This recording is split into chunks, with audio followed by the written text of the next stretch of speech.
All right. We are live. Not really live, but we're recording for episode Dose, the Sauce Pod. Um, yeah, let's see if we can get some cool. Here we go. We're going to get our own. Don't worry.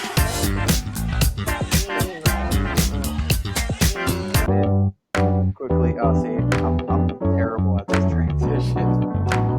Powered by Riverside. The Sauce Pod.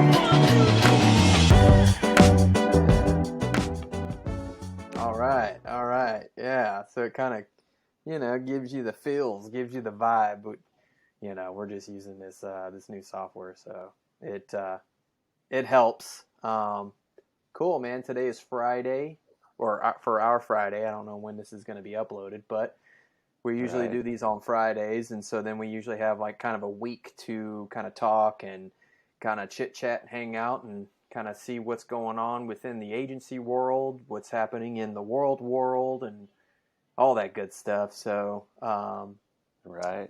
In what do you say, financial Sean? terms, it's the last day of Q3. Tomorrow is Ooh. November 1st. Oh, wait, October 1st. Yeah, October Jeez. 1st. I've been thinking about October so much already that I feel like we're already like in Yeah, October or almost done with it, but absolutely. Yeah, no, like, we do these campaign calendar strategy stuff for our clients, and so like we're already pretty much done with October. So it's just like cool. Like in my mind, October's done. So then let's move on to November, and then we're in the e-com space, and so Black Friday, Cyber Monday is super massive, kind of in our world, and so we've already been talking about that, which is kind of an awesome thing. Not kind yeah, of. It's a really cool thing. So to be ahead of it, yeah, it feels yep. really great. And to have Mm-hmm. clients that are like down to do stuff ahead of time and not literally last Mm-hmm. minute is a blessing. So, because we've been on Exactly. the other side of that one. Right. Right. Yeah, man. I got a few things. This week, this weekend is Formula One. You sent me a picture, and it was so cool. Is that picture made it look like you were there at the Formula Yeah, One in I Singapore? mean, so that picture came from Discord through the trading channel that is part of the community that I'm involved in, and the guy that leads that channel, he's really transparent about his life and slowly like opens up more and more, and we have calls every now and then to where you get to talk to someone that has a lot of authority and knows what the heck he's doing, and he's kind of openly shown us that he's worth over $10 million. He's got Oh some shit! oil and gas plays and like some gas stations and stuff like that. He lives up in Canada, but he's in Singapore right now. He said he was flying there for the next couple of weeks, and it didn't click until I saw that picture. I woke up to it this morning, and I was like, "That's why he's there, of course." And so I was like, "Well, I have to send this to you." So Nice. it's really cool because he's a big MotoGP dude. He raced a lot Okay. of like bikes back in the day, and Cool. so that fast cars, fast bikes is like totally his cup of tea. Yeah, that was cool. I love that picture. It definitely made it seem like you were there. And I was like, wait a minute, my co-founder is in Singapore at the Formula One, and I'm not there. Like, I can't imagine the uh, the amount of money that it costs to get there. It's insane. Formula One is definitely kind of like a symbol of like wealth, in my mind. Yeah. Um, it's like screw the Rolex watch. I got Formula One tickets, Yeah, no So, joke. and I would just wrap that around, just like tape it to my arm, just like, yeah, yeah. Oh, you went to Formula One? Yes, I did. Crazy, right? It's It's like the difference between those dudes who wear like the Ferrari clothing and then yeah, actually yeah, like I mean not yeah. that you need to own a Ferrari because this dude literally like he's shown us that he's worth eight figures, and he's like I drive a we were comparing the other day in the community like who had the most miles on their car. He drives a 2006 Toyota Camry with like 250,000 miles on it, That's a and that was dude. like a badge of honor, right? Absolutely, that's amazing. I read that book a few times. It was a Millionaire Next Door, and like your typical millionaire doesn't necessarily have like the Ferraris and the Lamborghinis. Like You know what I mean? They Yeah. like conserve their money in different ways and use their money in different ways. And so early on, that's kind of what when I read the book, that's what was my goal. And they said that most millionaires will keep a vehicle for at least 10 years. And so this year actually made it the 10th year that I kept my car. So that was really exciting, you know. And yeah, just like thinking of it, it's like society and things like Instagram make you think that you have to have those things. You know, it's Hmm. like that's not true. You know what I mean? Like a buddy of mine, his dad is really wealthy. He has like a few like little, airplanes like the Cessnas or the Moonies, like nothing crazy, but he has like a few of those. He's got his own little airport kind of hangar area, and the dude shops at Walmart, you know what I mean? Like he just wears like some pants and a t-shirt and he's chilling, you know what I mean? Like Yeah. I like that, you know what I mean? I think that's pretty cool. Yeah. You realize how much work it took to get that money and how it's a lot quicker and easier to lose it. And more so like what you actually care to spend your money on. Like Mhm. what do you actually value, you know? So like Mhm. I'm sure he values just being able to take his plane out Yep. and watch the sunrise or the sunset, you know, it's so much Yep. nicer. Yeah, he takes the plane or he has the plane. He's been flying since my buddy's in his early 30s, and so I think he was actually a pilot even before, my buddy was born, you know what I mean? And so I think he utilizes the time. You know what I mean? And he Sure. travels, and so a 5 hour drive is now maybe an hour flight. You know what I mean? Or 45 Yeah. minute flight. You know what I mean? So that it kind of makes sense. But yeah, I thought it was cool to you know read that. It's like, man, millionaires really aren't what I thought they were. But some of them are. Hmm. Some of them you know like your guy, he drives a Camry, I think it was what you said, and then but he's chilling Yeah. in Singapore, like enjoying his time. It's experiences over like stuff, right? So I think that's like a Yeah. cool way of thinking about it. So I would And definitely I just keep think my car and then actually go to Singapore and go to Formula One. I think that'd be cool. yeah, how much cooler would that be, right? Yeah. Yeah, and So, it's something you can exactly. talk about. You have that experience, Hmm. which is pretty cool. But I wanted to read this to you. I found this thread on Twitter, and I thought it was pretty interesting. It is the most expensive mistakes in history. So Okay. it's kind of cool that we're talking about money, and so there's a few of them, and so one of them that stood out was so there's this guy named Ronald Wayne, the third founding member of Apple, met Steve at Atari and co-founded the company, owning a 10% stake. He said unfortunately his prior experience served him wrong and he got spooked about the prospects of starting a business. He sold his this is Apple we're talking about. He sold his 10% shares for $800. Oh, wow. Yeah, yeah. Super sad, super sad. I mean, obviously at the time didn't know, but I can't imagine having 10% of Apple, you know. Yeah, That'd be like what pretty. his situation was at that point to where like his $800 isn't going to help you do a whole lot, you know? So like why did Mm-mm. you like you could have kept the 800 on the table as like what's the worst that could happen is if this $800 goes to zero, but like was his situation like dire at the time where he's like I need $800 and I'd rather like or was he just like, man, this company? I don't know. That's just so wild to me, Yeah, but and and tragic. Yeah, he's probably stuck on the name. He's like, Apple, like this company isn't going to go anywhere. So, right. That's just um, wild. so let's see here. It says in 1998, so this is Sony. Sony had the chance to buy the rights to almost every Marvel character for 25 million. Said they chose to only buy the rights to Spider-Man for just 7 million. Sony said nobody gives a damn about the other Marvel characters.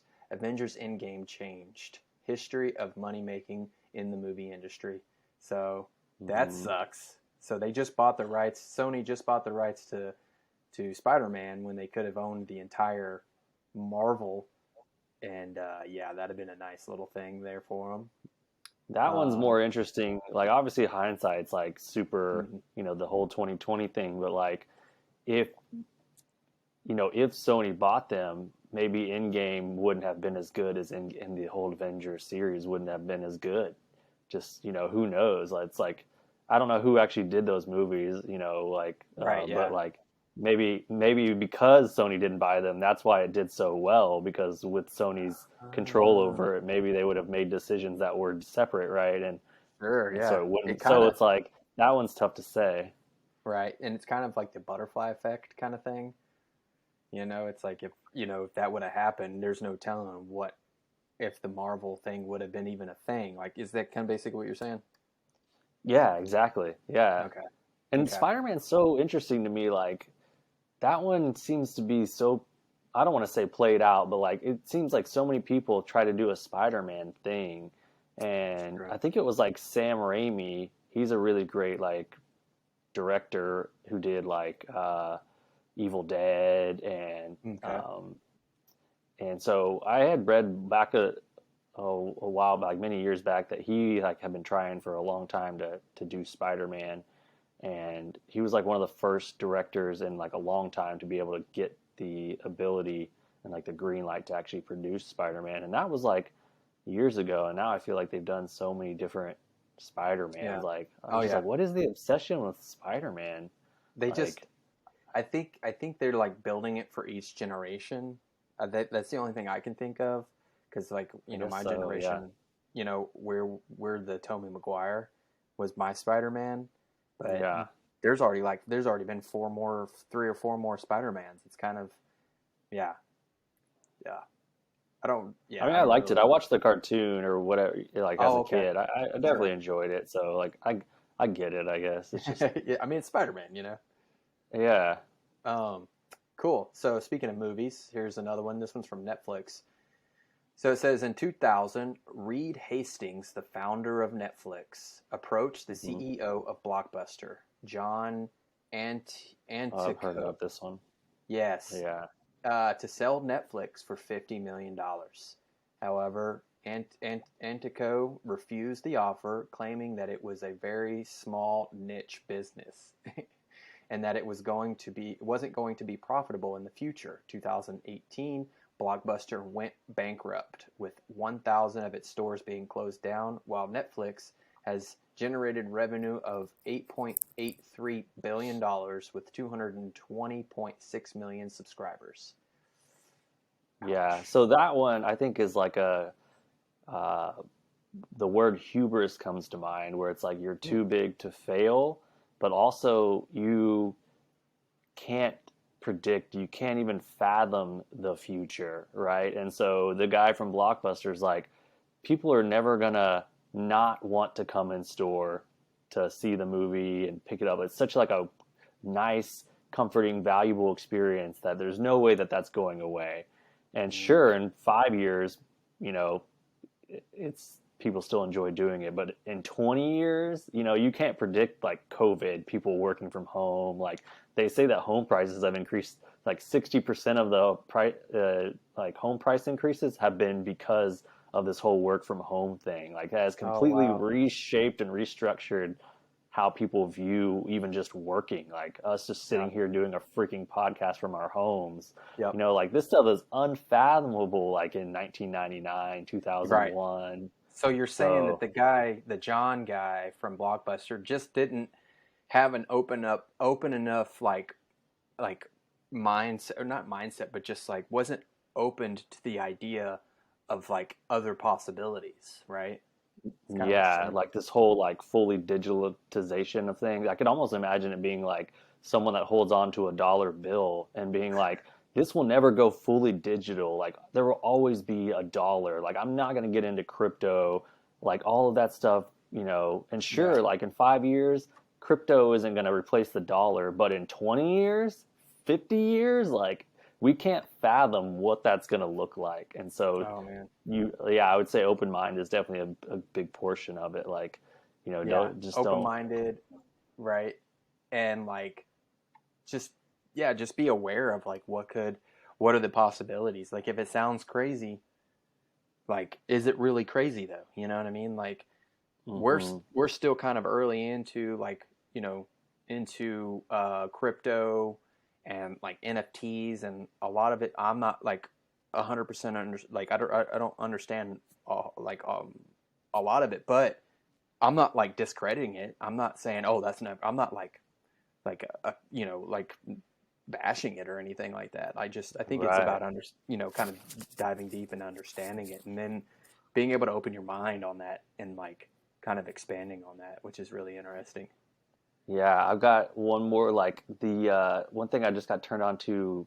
I've started hearing a little bit more about it, and now I'm into like I'm aware, and now I'm like really interested phase of this Uh-huh. is like this platform called Nebula. I'm sure you've probably heard Oh of yeah, it. yeah, yeah. What is It's that? like it's basically like YouTube but without limits. I guess it's the OnlyFans for YouTube. Oh yeah, yeah, yeah. I've heard it. Where Yeah, yeah, yeah. so like Thomas Frank, Ali Abdal, these big YouTube creators are Mm-hmm. now basically trying to like push people over to Nebula because it's like by saying we release our stuff here first and it's actually longer form content so you get the full video and not the smaller version of it that we're showing on YouTube. It's a paid platform, but what I'm really excited about is like this other portion that's rolled into it. I think it's called like I don't remember like Creator Space or something like that, but it Okay. has all these like documentaries and stuff that it sound really cool. I think both of us should like really check it out because Yeah, yeah, yeah. to even like it's paid, but literally I think right now it's like $1 a month. It's super Oh, cheap, um, nice. or maybe $5 a month. It's really Right, it's cheap super right cheap. now, but like Yeah. yeah, I think it'd be like they're showing like documentaries on there that are just like they look really amazing. Like I'm not saying that the documentaries on Netflix or YouTube aren't great, but like I think it's like that next level, like really Okay. thoughtful You said it's documentaries and called stuff that Nebula. doesn't yeah, it's Okay. Nebula, and then the other creator space is like part of the package deal. I'll send it to you later, but like I think it's Cool. going to be really cool because it's kind of like the YouTube algorithm basically can't suppress some of that stuff if you talk about let's say China or Oh. North Korea or Russia. That's kind of the premise behind it is like if you talk about like a sensitive topic, there's no one to like there's no algorithm to like suppress that. That's So cool. Okay.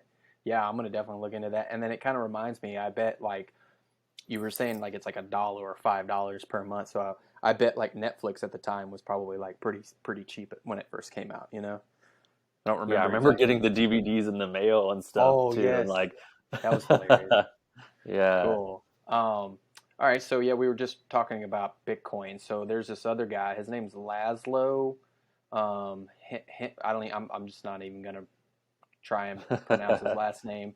But he said it says on May 22nd, 2010, a programmer on a Bitcoin talk forum by the name of Laszlo H paid another user 10,000 Bitcoin to buy two Papa John pizzas. When Laszlo purchased the pizzas, his 10,000 Bitcoin were quoted at roughly 41 US dollar. And it says at the current price of Bitcoin, um, Laszlo's 10,000 Bitcoin would be worth 212.4 million dollars. Yeah, it depends on obviously what the price of Bitcoin was at that time because it Right. is around like 19,000 now. It was at like 60 at its peak, but Right. still, yeah, Still, it was yeah. probably like at like, Yeah. still, yeah, that stuff's tough. Yeah. Yeah. Yeah, he bought two. He was so proud. There's a picture of him and his kids. They have two big old slices of pizza. Hey, you know, like in his defense, maybe that was all he had. Maybe he had to feed his kids, and you know, I he would needed. imagine if you're like that early on into Bitcoin though, that's not all, not even nearly all of your holdings in Bitcoin. It's like a really small sliver of it. So I would. like the Yeah, other 90%, is that's a good taken off point. and he's, yeah. Yeah, that's a good point. So you're saying maybe he had like 50,000 Bitcoin, maybe that wasn't Yeah. his entire collection of Bitcoin. I So sure yeah, hope not. That's I all I could hope say. right. Yeah, like, and he's like, just the way the picture is, it's just him and his kids, and he's like glad that he was able to buy them food, which I totally get. But if he still had the Bitcoin, he could probably do a lot more than just buy two pizzas. Right. And I think it's just super cool, like that stuff is working, that there's this whole new currency exchange has been created and, that you can Hmm. buy pizzas with it or pay someone else to buy pizzas with it. That's super cool. And I don't own any Bitcoin just for, Right. transparency, at least not yet, but yeah. Yeah, exactly. I think I actually own like a piece of like a penny of a penny of Oh a penny. yeah, one of those small coins. Yeah, like a piece of Bitcoin. Yeah. But so we're keep on keeping on. So we're on number five, but I kind of skipped around a little bit. But I think there's like maybe 10 of these. But yeah, it's pretty. It's so far it's pretty good. It says this one's about Alaska. So Alexander the Second of the Russian Empire thought Alaska is useless with a lot of ice. So he sold it to the USA for $7.2 million, approximately $1 billion in today's money. But now Alaska, one of the most important areas in the world, with the price above $50 billion. So yeah, at the Okay. time the guy made it out pretty good. I would, at approximately $1 billion in today's money. So I mean, Okay. hey, you know, that's kind of They cool. could But still like, go visit Alaska, right, yeah, it's like, but it's kind of crazy how you're just like, oh yeah, let me just sell this piece of land, which is Hmm. massive, right? It's it's Right. let me just sell it to Russia's the like, we United got States. enough already. That's I know, right? icy. Yeah, yeah, exactly. We don't really want any more like cold. Like, you want to trade for Florida, you know? Right. So, Man, it's tough talking about all like Florida just got beat up too by Ian, oh, so that's super sad. So so yeah, yeah. I haven't really like heard anything. I don't really, unfortunately, fortunately, watch the news, but we can get back to this. But yeah, like, what'd you hear about it? I don't, I was actually looking at Doug's Instagram, Okay, uh, and just saw like, I think he's on the east side of it, and I think the west side of it's, got hurt a little bit worse. But yeah, I'm not really sure. I think it's just, some it's going recovery. there. It's happening right now, huh? Or has it It already passed? happened, yeah, it happened like earlier in the week. Okay. Yeah, I'll have to look into that. Um, okay, moving forward. So this one is about Victoria's Secret. So this guy named Roy Raymond wanted to buy his wife some lingerie, but he was too embarrassed to shop for it at a department store. He then comes up with an idea. He gets $40,000 from the bank loan, borrows another 40,000 from his in-laws, opens a store, and calls it Victoria's Secret. Victoria's Secrets, or Secret, says makes 500,000 his first year. He starts a catalog, opens three more stores, and after 5 years, he sells the company for only 4 million. I was To expecting a little bit Les more. Wexler, right? Oh, okay. It doesn't say, but that's cool that you know Okay. that. Well, anyone who's there's a huge Netflix documentary about it. It's called Oh, Victoria's cool. Secret: Angels and Demons, and I won't go too much into it, but it just talks about Les Wexler and his association with um, I can't even I just blanked out on his name, Jeffrey Epstein. Okay. And just kind of Oh, yeah. all the weird stuff that happened during Gotcha. that time. But yeah, so Yeah, I don't know that's how. cool though. Good for him. Yeah, so he sells it for 4 million, but then 2 years later, the company's worth skyrocketed to 500 million. Yeah, Oh, but dude, this is yeah. bad. Then Roy Ray jumps off the Golden Gate Bridge. Oh no, Yeah, that sucks. yeah, That's like, also one of those scenarios though where like when he sells it it's worth one price and yeah, maybe 2 years later it's worth a different price, but you put it in the hands of like someone who is arguably way better at you than what you were doing. So if it stayed in your hands, that doesn't mean that it's going to go where it went. It was right. because I would argue, especially the way they positioned it on that documentary. I mean, Les Wexler was like a visionary, and he was also kind of like someone that like a staunch like this is how it's going to be, and you do what I say. Like it Wow. wasn't a very like democratic approach to like business. It was like him and basically this like chief marketing officer were two dudes running a women's brand, which is kind of wild, but like I would say watch that documentary. Yeah. It's pretty interesting. It's just like a sign of the times at those times of like how these two men were basically telling women what to wear and marketing to women and all of that stuff. But like, yeah, that guy, like he had a good idea and he should like celebrate that he was able to sell it and like that it was a good idea, you know, Hmm. like go make another good idea. You obviously Yeah. like saw a need, solved a problem, Yep. made some money, like It keep is going. cool. Like it's definitely not worth jumping off a bridge though. That's for sure. Yeah, Like that's tough. yeah. Like I mean, you your first makes $500,000 his first year. Like that's pretty And that's good. like Like way back in the day too. yeah, Like that's, yeah, really good. yeah. Like yeah. That's definitely terrible. So there's this Hmm. next one, Chernobyl disaster. You ever heard Hmm. about that? There's like a There's another documentary on that one too. I documentary. mean, there's basically a documentary for everything these days, but yeah. Yeah, right. And which is cool, So, yeah, Chernobyl the disaster was really cool. If yeah, I think it's on Netflix. There's the documentary on There's there. And that I think one, and there's the one that's like closer to home, like in Pennsylvania. It's called 3 Mile Island, ooh, no, I and don't know that one.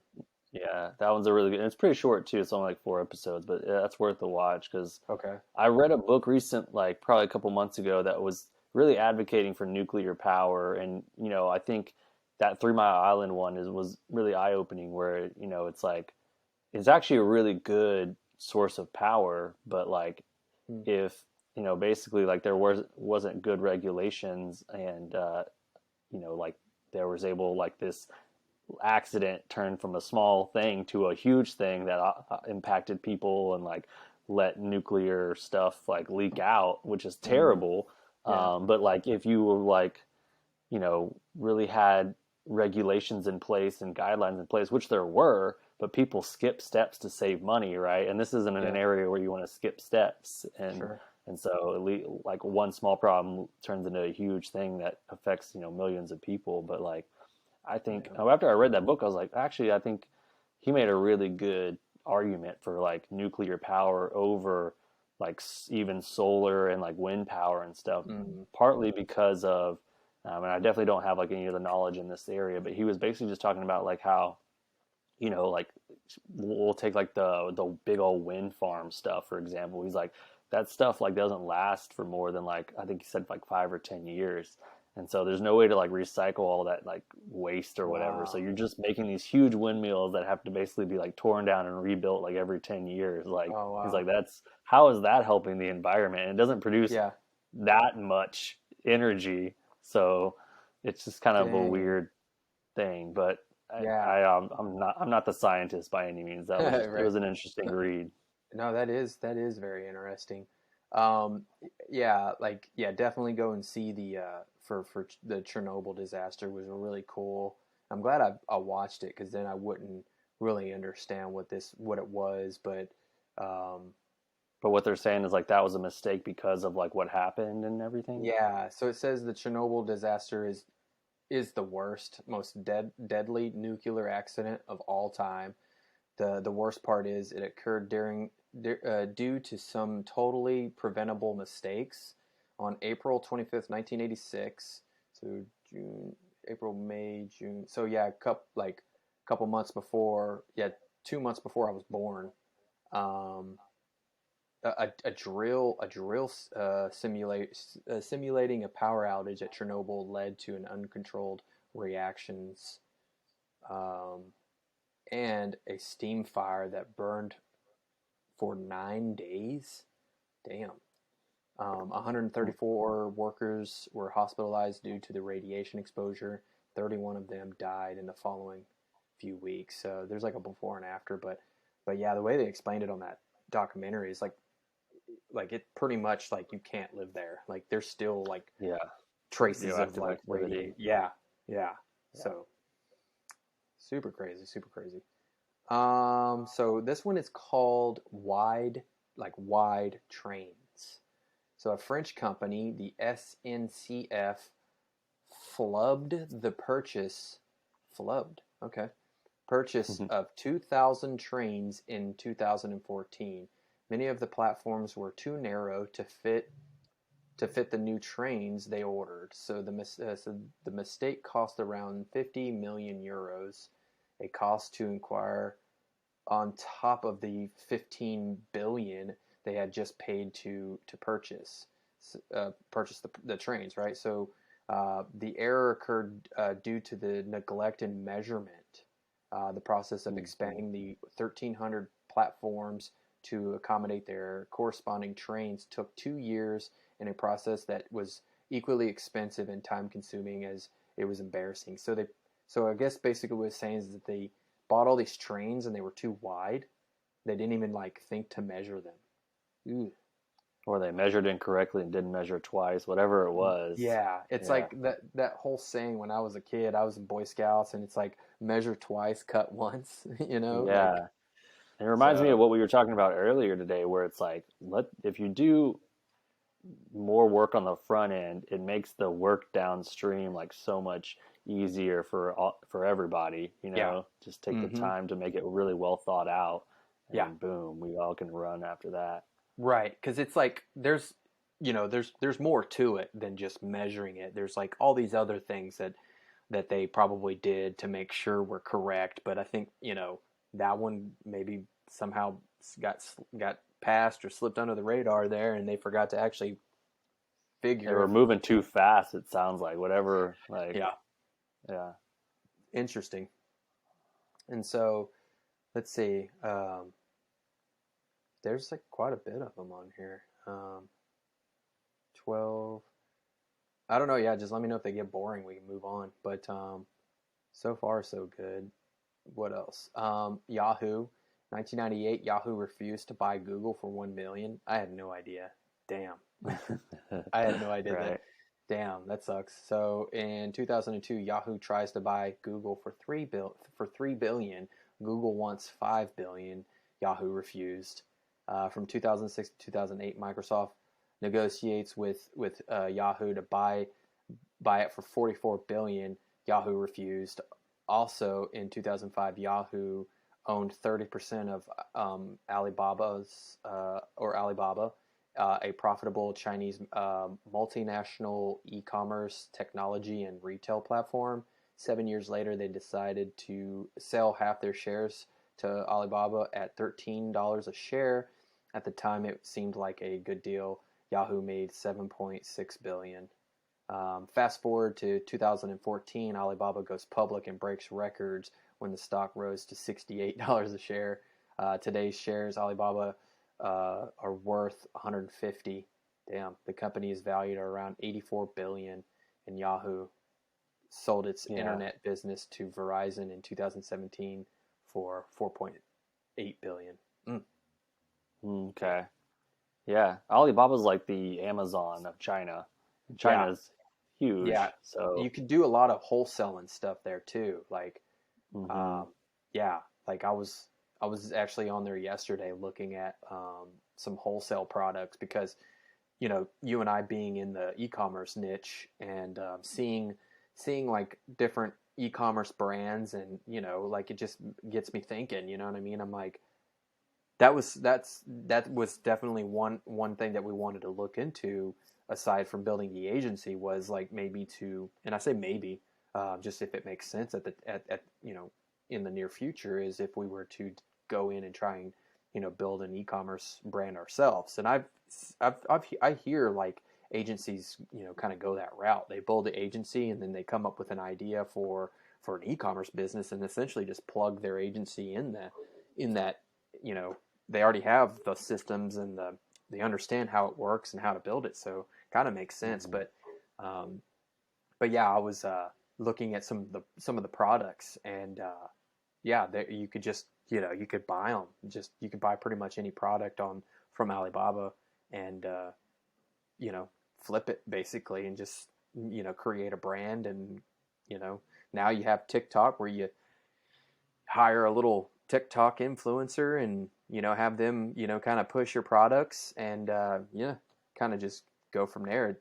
I know there's more to it, but but it kind of doesn't seem like there's that much to it, you know. And I don't know, like sometimes I'm like, oh, I could totally do this, but it's like there's definitely more to it, you know what I mean? There's like e-commerce is not a cash flow business, you know what I mean? I have a couple buddies that are really trying to get the e-commerce business going. It's just you have to have the capital to like buy your products, buy the marketing, and then like when you finally sell the product, you pretty much have to buy more. So there's really not that great of a cash flow. And we have Triple Well and all the guys that we read about, and they're always talking about stuff like that. It's just it's kind of it's kind of crazy, kind of cool to kind of see those things and learn those things. But you know, if it was me, I would say build an agency, have a foundation, get your agency kind of working, get you a pod team, get kind of everything, understand what's going on. And then you have like this paycheck coming in from the agency. And then if you wanted to go start another business, whether it be a boring company, like a mom and pop tire shop or, car wash or whatever, washateria kind of thing, or, if you're passionate about a certain product, go and, build a brand, build an agency, or excuse me, a e-commerce brand. So yeah, it's kind of cool, kind of interesting. Yeah. So that one's kind of boring. PayPal, I think it's just another. I mean, that is a massive number. What is going on here? Oh, PayPal once accidentally credit. Oh, this is great. PayPal once accidentally credited a man $92 quadrillion. It's Wow. 92, 233, 720, 368, 547, 800. Wow. Dang. Yeah, Chris Reynolds from Pennsylvania once checked his email statement and found that he was credited an amount that would make him the richest man in the world. So he logged online, and reality bit back. His account balance read zero. The correct the correct amount. Oh, so he actually had zero. PayPal admitted the error and offered to donate an unspecified amount of money to a cause of Reynolds' choice. Huh. Nice. That's cool. Interesting. Yeah, so that's kind of cool. Yeah, I think like some of these are, not even that cool. But yeah, that was kind of interesting. I thought some of them I didn't know, some I kind of knew of. Actually, I didn't really know any of them. I guess the Chernobyl one was the only one I really kind of knew about. But those are cool. Yeah, there's some good ones in there. Yeah, super cool. But yeah, so there's this one tweet, this guy I follow, Brandon Zhang, and it's kind of interesting. It kind of gets me thinking about like running the agency and systems and stuff like that. And he says, I don't use a fancy CRM. He goes, I have a 15 page long Google Docs, and he jot down notes for every call. See, when I need something, I use Command F to look for names, keywords. Works surprisingly well. Simple systems work. I was like, I thought I have that because it sounds interesting, because it's like a lot of times, like a lot of these softwares that are out there,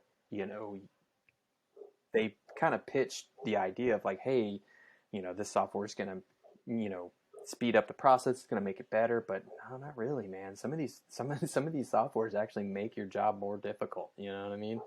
Like, it's interesting, but I thought that was kind of cool. I like the idea of just having simple systems and whatever works for you. You know what I mean? Try not to overcomplicate things. Yeah, like the best system is the one that you use, I guess, right? Yeah, exactly. So there was one other thing.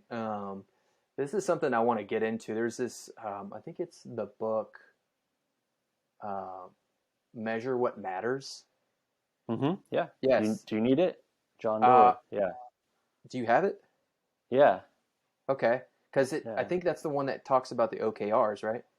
It does. Yeah. Okay, so like what I want to know is like I know that we run our agency off of Traction, right? And Hmm. there's like been a toss up between like, oh, Team Traction or ooh, Team OKRs. I kind of wanted to, yeah, I kind of wanted to dive in and understand what OKRs were. It's objectives and key results, and it says curious what you use in your company startup to organize the team, manage the priorities, and plan for success.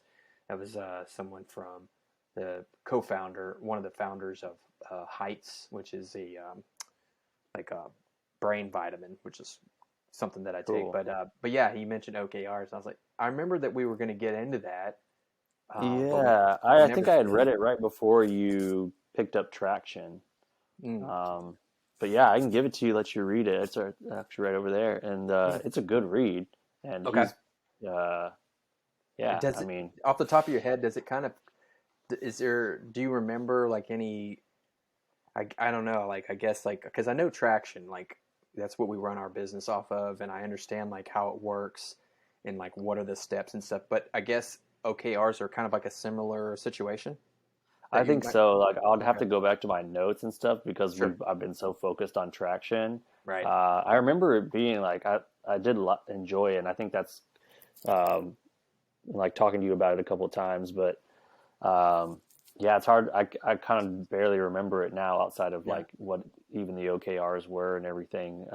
Traction, we just kind of like, I yeah. think it was like the visionary integrator thing, and then it was like Okay, Traction and those things. Like that's how we got onto Traction, and um, that's cool. but yeah, yeah, I'll give it to you. Let you read it and see what you think. Okay, I mean, it could be a way of like like mixing the two.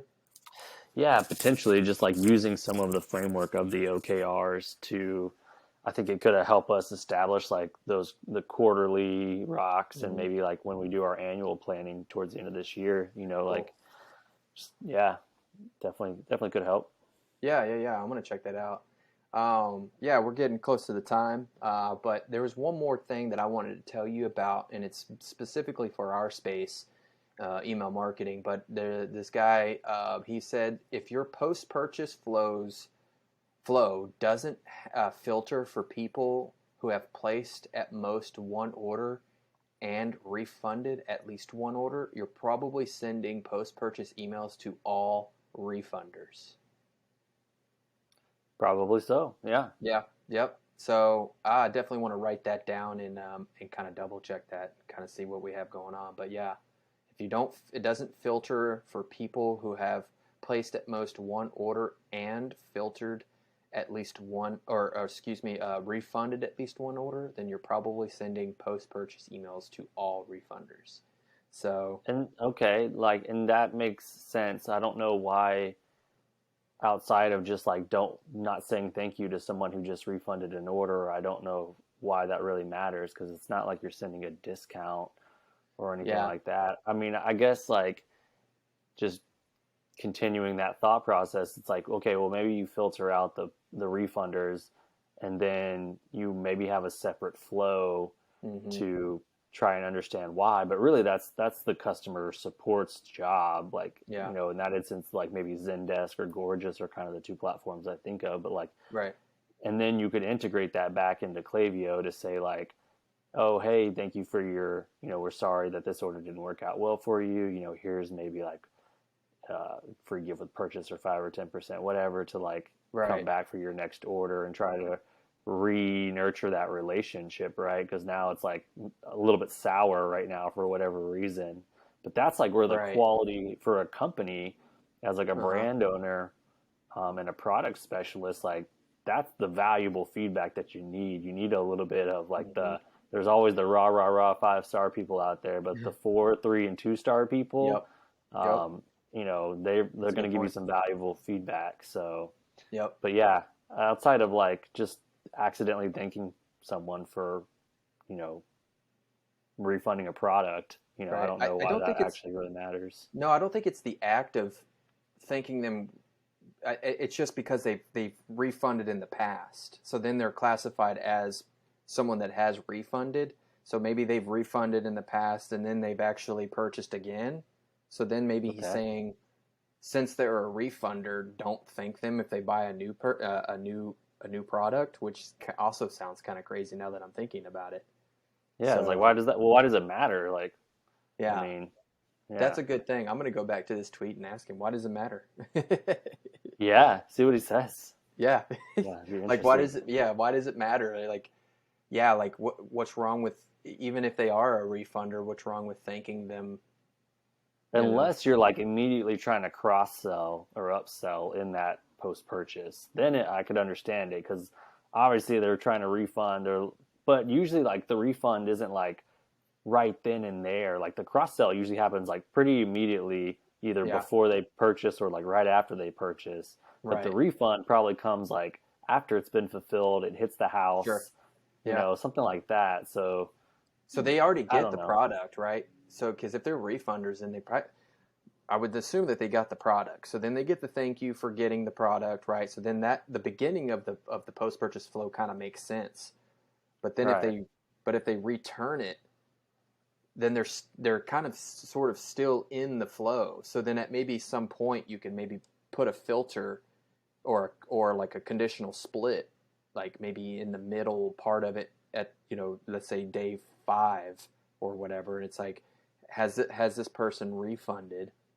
Then keep If them you in the wanted flow, to, but I still don't right? think it really matters. If Right. they're that turned off by the brand, they unsubscribe, right? Or if they're Right. not and they still want more, like most of that post purchase is just nurturing and brand awareness, like Yeah. more of that brand building anyway. So I just Right. don't.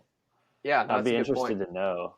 Yeah. Sometimes those, I'll not that it's like an invalid tweet, but sometimes they can just be so like, you're like, oh my God, wow, this is so like amazing. And I feel right. like I'm shitting on it now, but like, I'm No, no, like, no, it's no, really no.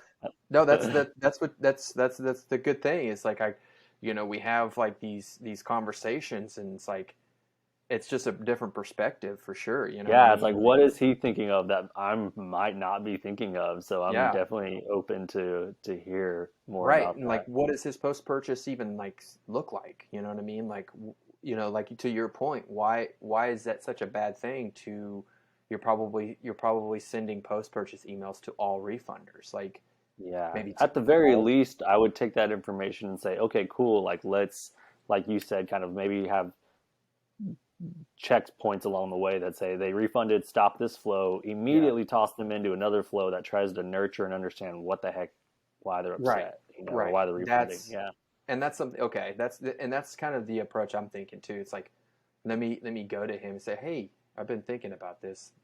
This was July 25th, 2022. So the tweet's Okay. been a while. So no worries. It's probably still there. So, and then maybe it has Yeah. new updated. Other people have commented on that, and I'll go back and Right. see what's going on. But Cool. but No, that's but good. I yeah, mean, anything that gets you thinking more about, that kind of stuff. Because I love the exactly. flows. I think the flows are so powerful, man. It's Hmm. like, Me too. Yeah. yeah. Yep. There's like, yeah, definitely diving into it. Looking into Black Friday, Cyber Monday stuff, but then like you said, the flows, like really diving into the advanced stuff is really interesting. So, got a lot of resources, and I'm constantly like learning and you know, And being I'm able sure to, some of that Black Friday stuff will talk about the flow side too, because you don't yeah, really want to, like, some of the basics that I've seen are like shorten up your abandoned cart and abandoned checkout maybe to just like one email. Don't have the coupon discount code in there, make it mm, maybe more Black Friday specific, little yeah, things like that. So there's some nuggets for you guys out there who watched yeah, till the end of this one yeah, right, yeah. It's and happen to basically, be in marketing for ecom, I guess. yeah, yeah, for sure. Like, I definitely see that it being nice to have like, you could have it turned off during like the entire year, but then once Black Friday, Cyber Monday comes on, you can actually have like your Black Friday, Cyber Monday pop up, right? You could probably refresh the copy or the design, but you definitely want to like have like that specific, because you could have someone go to your website, it's like boom, a pop up comes up, say hey, you know, enter to, obviously if they're not already on the list, but if there are new subscribers, like, hey, Black Friday, Cyber Monday's coming up, you might want to join this like early bird list, opt in now, to get the emails. And then it's specific for Black Friday. And so that's really cool. You're able to, talk to them with that specific message. So, but cool. We're at 50 minutes. Hopefully this Riverside collected all of our time and all of our video length here. So, Sweet. But yeah, we are out. Let me go ahead and get some noise here. Let's see here live. Get some cheering going. All right, yeah, thanks. Yep. All right, see you next Friday. Later. Later. Let's see here.